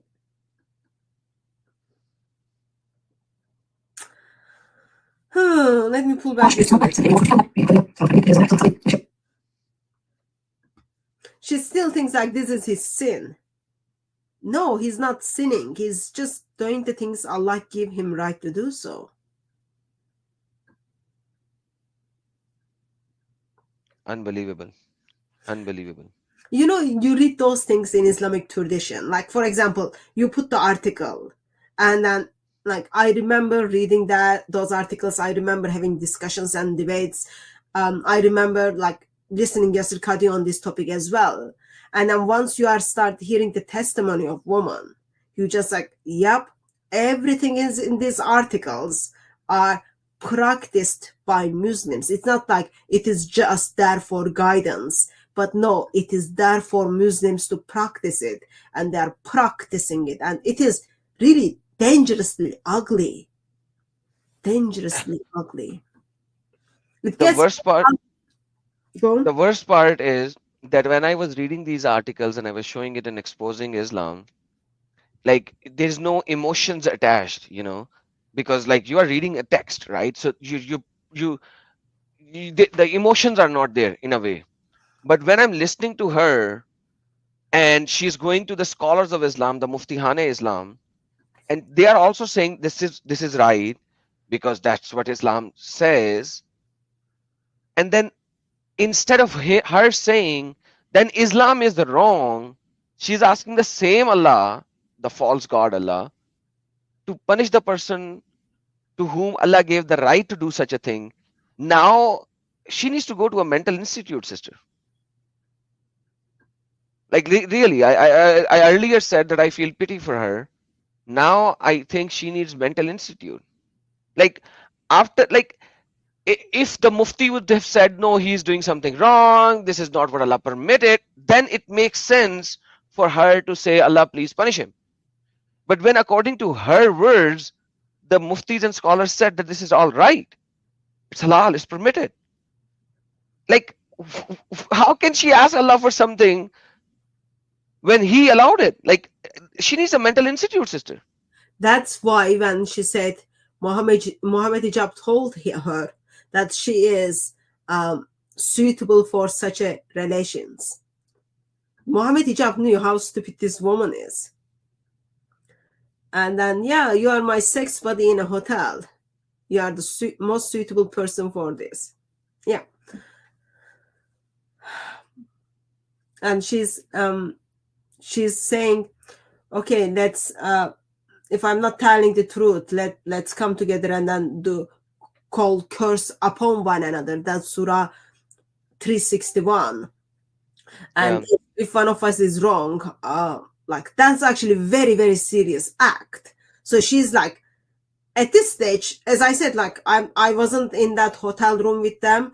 I wasn't in that village when they were doing all those things. I wasn't in those Zoom meetings, any of those things. But at this stage, she's sharing a testimony that this is what happened to me. And she says, oh, one of the reasons we can check if I'm correct or not, we take this serious and then curse one another and then see Allah how the curse is going to fulfill. This is chapter 3, verse number 61, sister. Yes, 361. That's on when the Christians, with the story of Christians. But may I say a few words on Mubahila? Sister, if you look at the Mubahila, according to Islamic sources, I don't know Muhammad even knew any Christians there because the Quran never mentions the word Christians. Christians word in Arabic is Masihi, not Nasara. So I don't know about what Christians the Islam Quran is talking about. But the beautiful part of this verse is that Muhammad took 5 of his people like Ali, Hassan, Hussein, Fatima, and Muhammad. These were the 5 people that went for Mubahila, whether you treat Sunni Islam or Shia Islam. And if you look at it, they all died miserably. Miserably. So in fact, Muhammad did the Mubahila. He stated that, but whatever the other party was, Christian party, they said, we are not going to do that. This is wrong. We are here to debate and have a reasonable discussion. They never did that. But Muhammad did it. So in fact, this proved that Muhammad lied. He was a liar because he died miserably with poison. Sahih Bukhari, Sahih Muslim says that people were dragging him at the end, and the last words of Muhammad was, "Bring me tray to urinate," and he urinated and passed away in the chest on the chest of Aisha. This is how bad he died. Fatima died while the baby was in her tummy, and she was in the house and was dragged and thrown away, and then she died. Hassan died by his own wife, probably, or somebody else, with a knife of poison, or poison that was given to him and drank. Ali died in the mosque with a knife stabbed on the back, and Hussein died miserably, where, according to Islamic sources, his body was not touching the ground, and it was on the arrows. That is how many arrows he received before he fell off from his horse. So all of them died miserably, not a natural death. So imagine this. This is like, this proves that Islam is false, absolutely false as well. Like, she wanna do mubahala, which proved that Islam is false, using Islamic sources. How crazy one can be.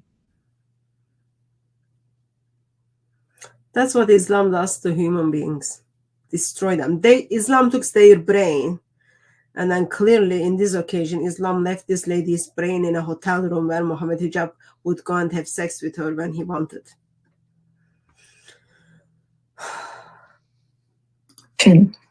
I do ask Allah subhanahu wa ta'ala to pay me back for that. I will never forgive you. I would like you to bring forward your evidence, and I want to challenge you to mubahala. Your sin is not a sin that has to be concealed. This is not something you did between you and Allah subhanahu wa ta'ala in hiding and you repented. This is not what you have done. This is something that you have doubled on. This is something you were proud of. This is something you spread. This is something you encouraged others to follow. This is something you continued with the McDonald's nikah. This is something you have articulated based on Islamic texts and from our own religion. أقسم لك بالله يمينا يا محمد يا حجاب. أقسم لك بالله يمينا. Wallahi, because I know that I'm talking about it is the truth. So I'm calling you out to these two things. Number one, I'm calling you out for mubahala. Come out. Give me just that mubahala, that dua. Give me just one dua and then disappear. If you are ready to do this, I would like to tell you something. I give you full permission to go ahead and file defamation case against me in the UK. 100%. You destroyed my life. I had da'wah projects. I was working with 10 sisters. I was doing my da'wah work. I was taking care of myself. I was ready to get married to a real man, someone who's really going to be caring for me and my daughter. I wanted to have kids. I had ambition. I had emotions. I had love. I had trust. I had belief. You destroyed absolutely everything. You took away my health. You took away everything from me. And I'm going to tell you this. I am here. Come and face me. I am ready to come out for mubahala, and I am going to be ready to go to court with whatever you would like to accuse me of. If you would like to go ahead with that, wallahi, أفسدت علي دنياي وأفسدت عليك آخرتك. Okay, let's pause here. Okay, so the last sentence is very important. You destroyed my dunya, I will destroy your akhirah. How can you destroy his akhirah? When before this mobila sentence, while she was speaking the mobila sentence, she explicitly stated, you used Islamic sources to do this to me. Then how can you destroy his akhirah? It's not only she says you used it, but she got confirmation from scholars that this is all Islamic. There is nothing in this is haram. It is all halal. It is all acceptable in Islam. Thank you. Then how can she destroy his akhirah if Allah is the right God? Because according to her, Allah is the right God, right? So for the sake of argument, she thinks Allah is the right God. It is the true God, and she destroy his akhirah. How? When according which brain cells is she using? The ones she left in a hotel room. I don't know. I don't know either then. I'm sorry. I don't know either.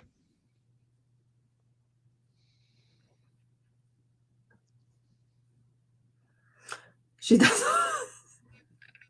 She does not want to forgive Muhammad Hijab because she wants all Muhammad Hijab's good works one day. I don't know, Tiger. Long time no see. I hope you're doing well. Uh, well, that's it. That's all Islam. It is not just like what we read in articles, what we read from Islamic sources, or what we hear from scholars. They talk about misyar. Let me, before you close, because I know this is your closing statement. I want to Close. I wasn't planning to close, but I go ahead. I w- I want to show Muhammad doing the same thing. Yeah, that's what I was gonna move forward. Do you have the text? I can get the text, and then Okay. I also Show Muhammad. my screen. Show my screen. This is the Biyanul Quran, one of the tafsir, and it is also in uh what do you call it? Al Badaya wal Nihaya as well. But this is beautiful because this is in my language instead of Arabic. You will not find these things in translated language. You will not. Okay, you will not find these translated into English. So what you can do is, if you want to show somebody, you take a screenshot of this. You will take a screenshot. Okay, once you take a screenshot, then you go to translate.google.com. Okay, and you go to you say Urdu image, and then Urdu, and you drop this here, and it will translate it. It will not be a good translation, but it will translate it a little bit. So this is what you can do. All right, this is not a good translation, but you will be able to show somebody what it is saying. So I'm going to go back to the original source because I can translate it very easy because this is my mother tongue. So what is it saying? Let me just zoom in now because it's easy for me to translate here because there will be no biasness. So what it says, this line above, it says that Muhammad had multiple wives, and there are some difference of opinion, but the famous is that at the time of his death he had 9 or 11 wives.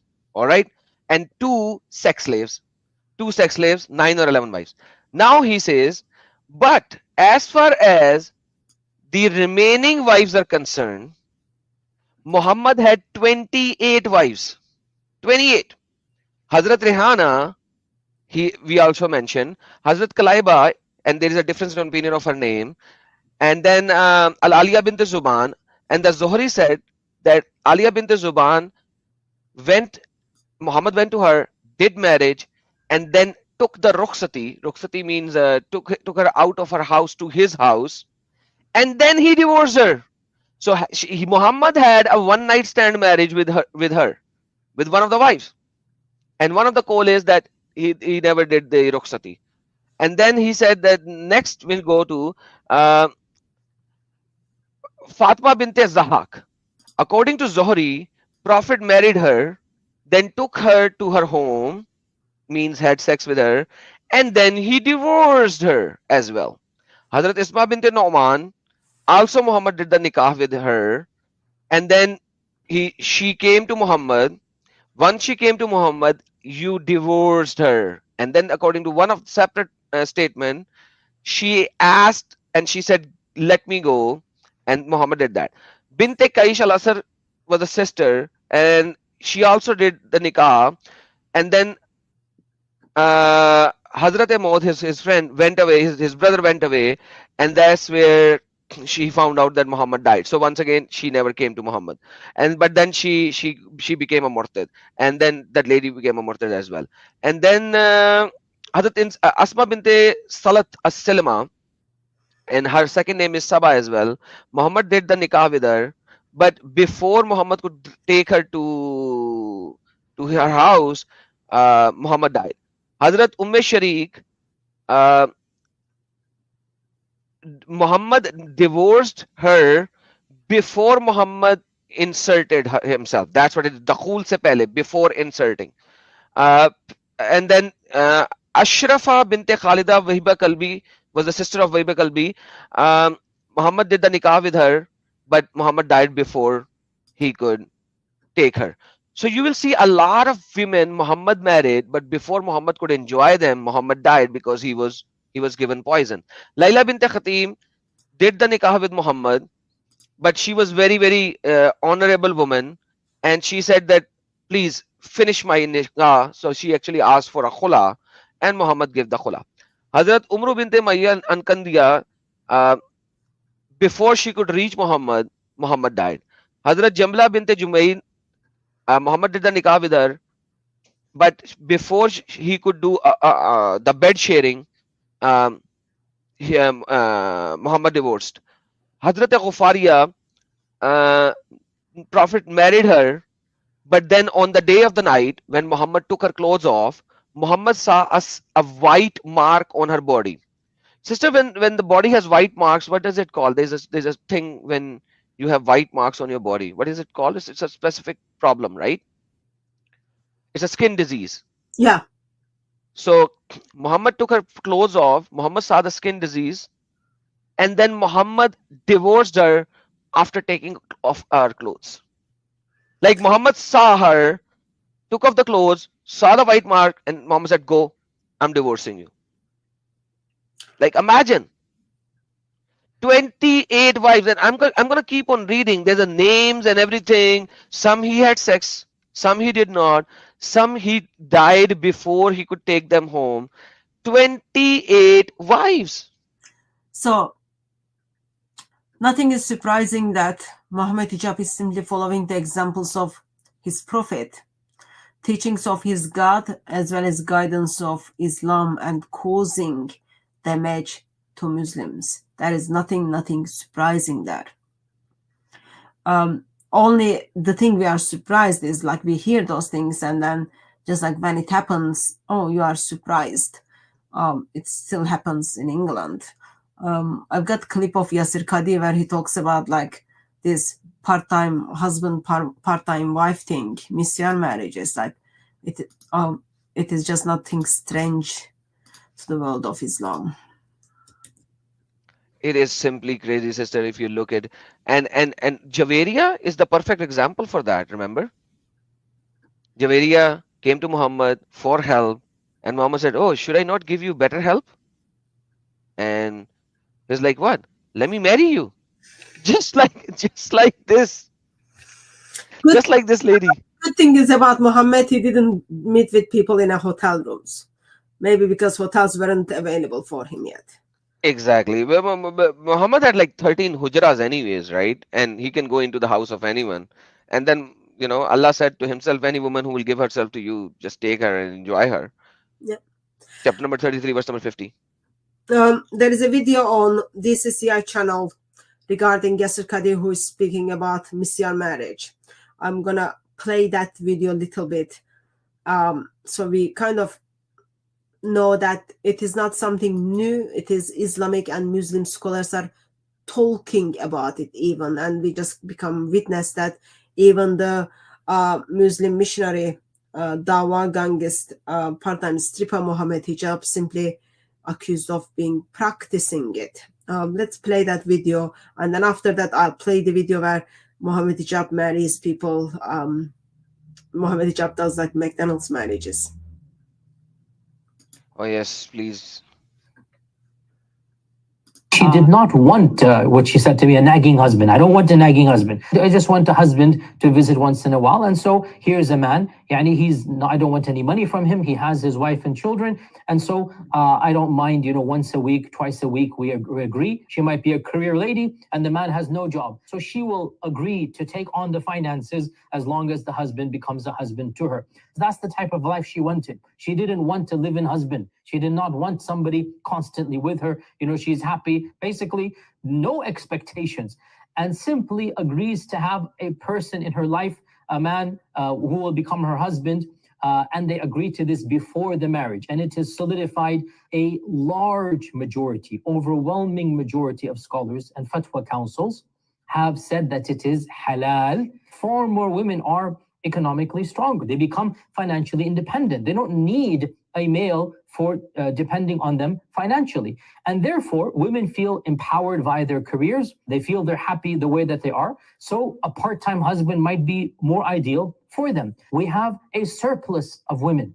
who are looking for good and decent husbands, and they're not finding them. And spinsterhood is increasing.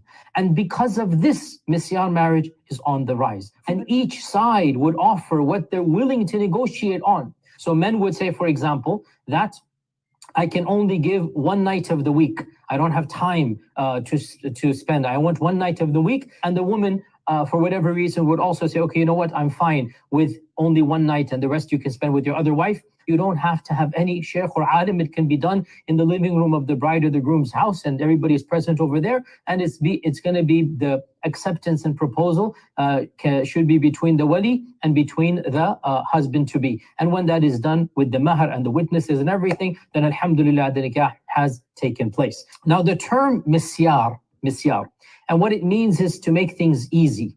Okay, it's to make things easy. Now, what exactly is misyar? Okay. It was making things easy for Muhammad Hijab. He was just like looking for travel lodge, hotel sex, and then misyar was there to kind of cover it up, label it. Whatever he said so far, when we see the movies, and I think there was a movie I saw a long time ago. It was called Friends with Benefits. Like literally, what else is it? So these Muslims, especially the Muftihans, they accuse the Western culture that the Western culture is so bad. They have girls that goes out with boys, then go to their own home. Like you just put an Arabic name to it, and then that's it. Don't call it friends with benefit. Just call it misyar or marriage with conditions, Sex and that's it.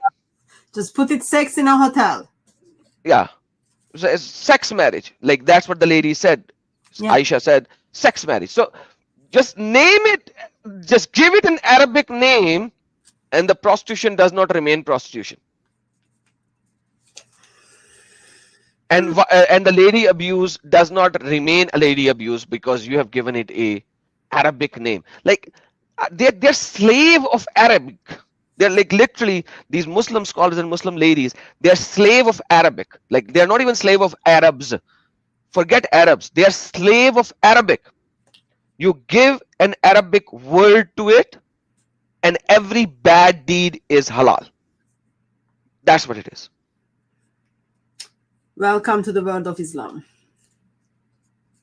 Misyar is the marriage that takes place when a man and woman obviously agree to marry, and the woman agrees to give up some of the rights and the privileges that the Sharia makes obligatory upon the man. And that's why it's the ease marriage, the marriage of ease. Anyway, you can check this video out on DCCI channel. Just wanted to make a point that Muslim scholars are talking about it, even though Aisha is asking Muslim scholars to step in and then talk about it. Yeah, Muslim scholars are saying, yeah, Allah put it was put together so that everything is easy on man. You give up your rights, you meet in a hotel room, have sex, and then continue your life. Wonderful, just wonderful. And what's the title of this video? I'm gonna definitely play that. Yasir Qadi on misyar marriage. All right, perfect. That is like, and they're proclaiming that I think, if I'm not mistaken, Yasir Qadi is in US, Texas, if I'm not mistaken. He's in Texas, Dallas. I went to his mosque actually 2 years ago. Did you had a speech with him? He wasn't there. So the day I went to his mosque was the day Hamas attacked Israel. That day I went to his mosque. No, that day or day before. It was that day or day before. Like it was all over the kind of in the thing. Yeah, his mosque is pretty big. They are trying to build up Sharia city there. So they're saying all this in Texas, America, Texas. Yeah, where doing these kind of things in marriage in the American marriage court is actually not permissible. You have, like, if you're married, you have to give money to your wife and your kids. Yeah, but so that's when they married by like American law. This is under the Sharia law. So misyar is recognized under the Sharia. In UK, like you got, as I said earlier, you've got people who's got a couple of wives. Those wives, according to the government, are just girlfriends. But according to mosque, according to Islam, those are the wives. Yeah, so don't even tell anybody, live as not husband and wife, but just put an Arabic word to it, and there you go. You are worse than a prostitute. Like literally, you're worse than a prostitute. So as it gets funny with Muhammad Hijab, since Islam is like disturbing and disgustingly funny, Muhammad Hijab on his Facebook. I'm not even on Facebook. I have no idea how did I come across. How was I able to download this stuff? But so here is clip of Muhammad Hijab just sharing. 1 minute marriage. Yeah. Listen.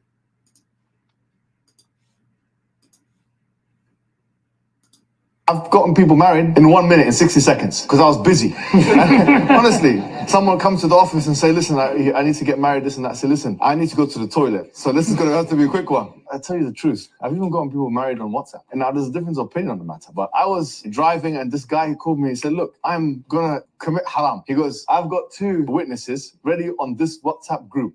Can I add you and you do the thing? So I brought them in. I said to the woman, I said to her, listen, this guy's probably going to leave you. I know this guy. And he's like, what are you doing? You're here to try and make things easy for me. I said, but it's not fair on the poor woman because we know that you're a pernicious man. You're a habis. And I said, what's the mahar? And the guy said, you don't want to hear this one. This is before McDonald's was on the boycott list. He goes, I'm going to give her a meal in McDonald's. I said, sister, don't do this. I said, at least have something. No, she said, I don't mind. I don't care, whatever. It happened. And he did, in fact, divorce her, unfortunately. But I said, I told you so. And that was it. Unfortunately, he divorced her. He's getting people married in 1 minute 60 seconds, and he's so proud of it. And he's like, wow. He can't even get somebody married after he go use their bathroom and come back. Yeah. And So he marries people off on WhatsApp, and then he's okay with like, oh, McDonald's meal. yeah, sex for McDonald's meal. That's one of the cheapest sex And ever. did you hear like person says, I'm about to commit haram, but I want this to be halal. So you just like say the magical words. In like think in like Christian circle.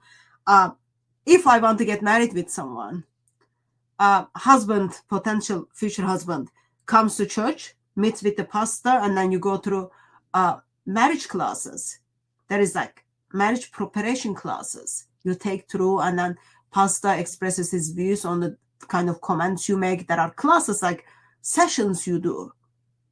But in here, I feel I want to have a sex with this person, but it will be haram. What about like you just say the magical words, and then we just like have sex, and then I'll divorce her.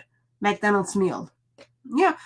And so-called Muslim women are like this, so like, innocent, clean virgins when they get married. Nope. What you see, they're just being used as toilet paper or as prostitute by their own brothers. Not by the West, not by non-Muslims, but by Muslims. For a McDonald's meal, how much is McDonald's meal? Like $10, £10? For a I don't know, meal, but McDonald's is supposed to be the cheapest meal. Well, okay, let's say £3, $5 or something like that. And you just like have sex and then go home. Probably you won't even see him again. And this is like even not like they're not even talking about like checking proportions or this kind of things. Remember? And like the worst thing is, he's telling this in a conference, Southeast Technological University. In a conference in Europe, he's talking about that's what he's doing. Unbelievable.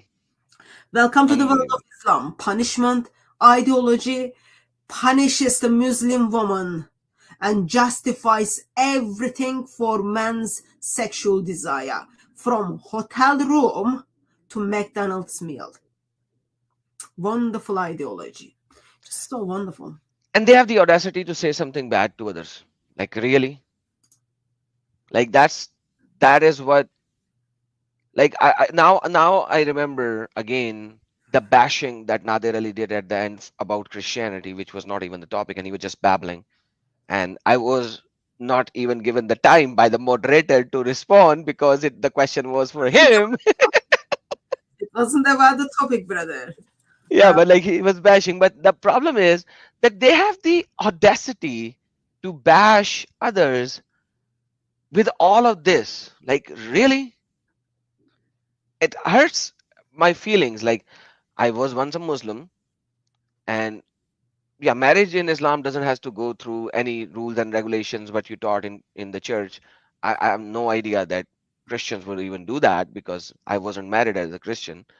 I just had a renewal of vows eventually, but that's it. But at the end of the day, what what we do in Pakistan is go sit in the mosque and they'll ijabo kabul. They'll just say, "We are marrying you for this, this, this, this, this.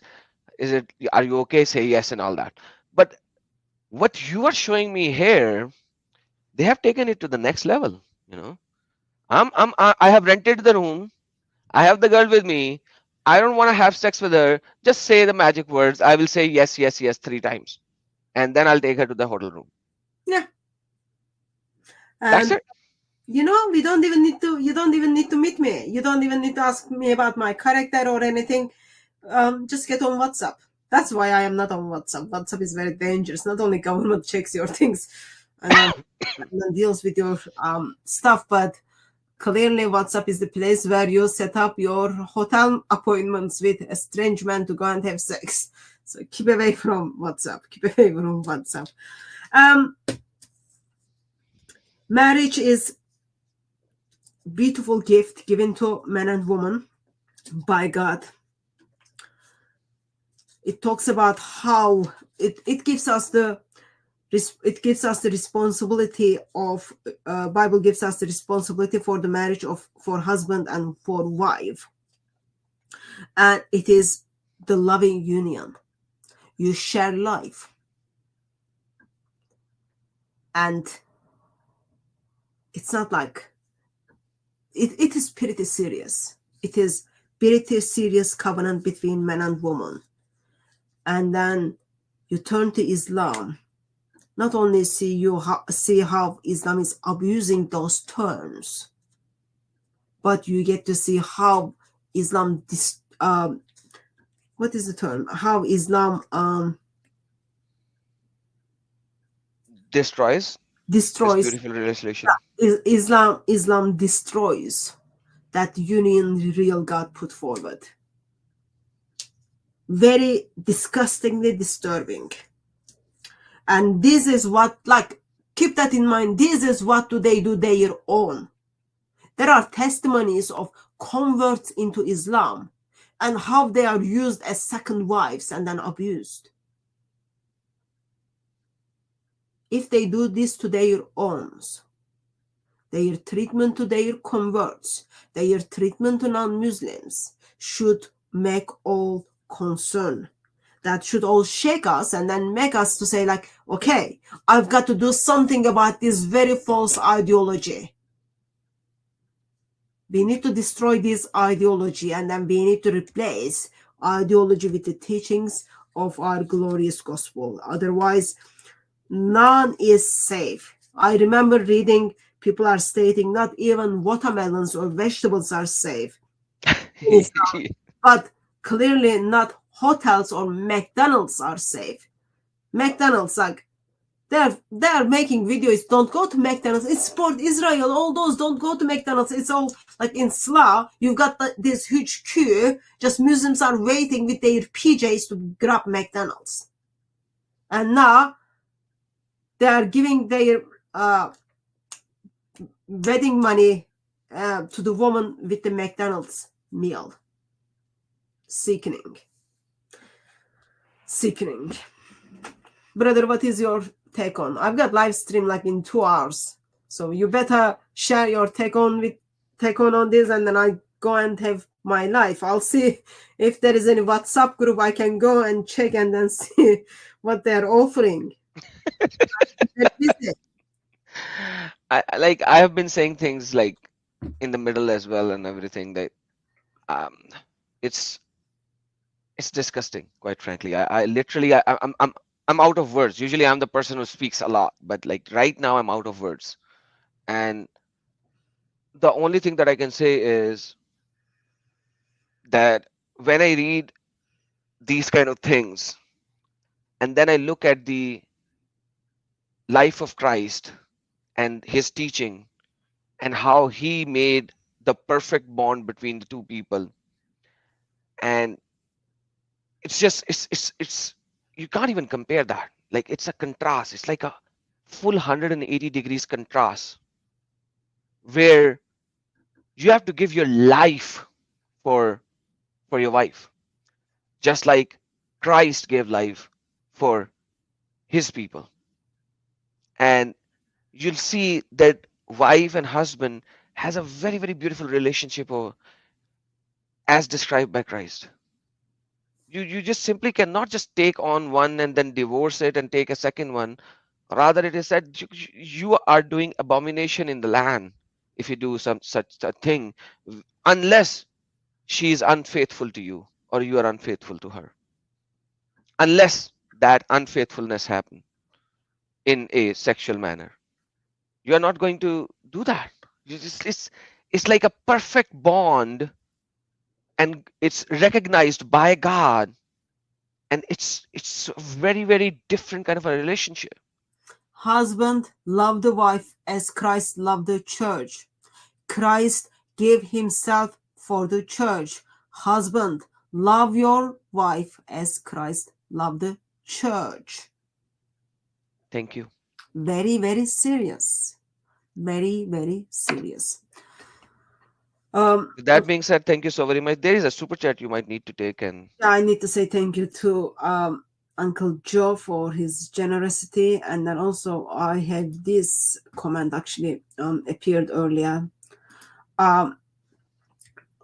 Yes, I did. I was informed about the brother who got at this stage murdered in India. We did live stream with him in the past. I haven't done anything about it because I'm waiting a couple of reports from the police. So once police kind of clarifies a couple of things, we will talk about it. At this stage, we were just gently told to wait for the police reports. But that kind of should bring us to the point where we need to be aware of our brothers and sisters who live in different parts of the world, and the way where they live, the people group they engage does not like Christ.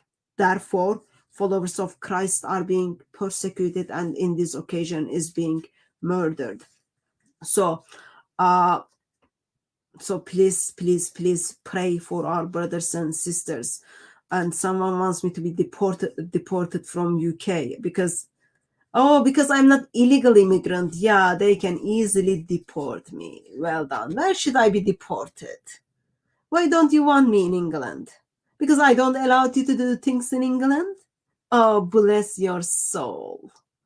Bless your soul. Adam Sika, thank you very much, brother, for jumping in and all your input. And thank you very much, everyone who joined us in the chat. I apologize. Topic is not kind of something encouraging at all. Very disturbing drama in Muslim world.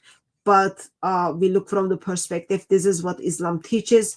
Such actions of Islamic Dawah gangs should help us to have a more concerned heart for Muslims, so that it will by default affect us to go and preach the gospel of Lord Jesus Christ. At the end, Aisha, Muhammad Hijab's secret wife, will be healed only through Lord Jesus Christ. Amen. Absolutely. danger Islam offers the world can go away only by the teaching of Lord Jesus Christ. Allah, let me know where your address is, and then I'll turn up there. Once again, thank you very much, everyone who joined us. In a couple of hours at 9 o'clock, I've got live stream with Robert Spencer. If you are around, please jump in and join us. Adam Sika, thank you very much for joining. As well as I said earlier, go and check Adam's channel to watch the video debate on with Nadir Ahmed. It should be interestingly funny and painful. God bless you all. I'll see you soon again by God's grace.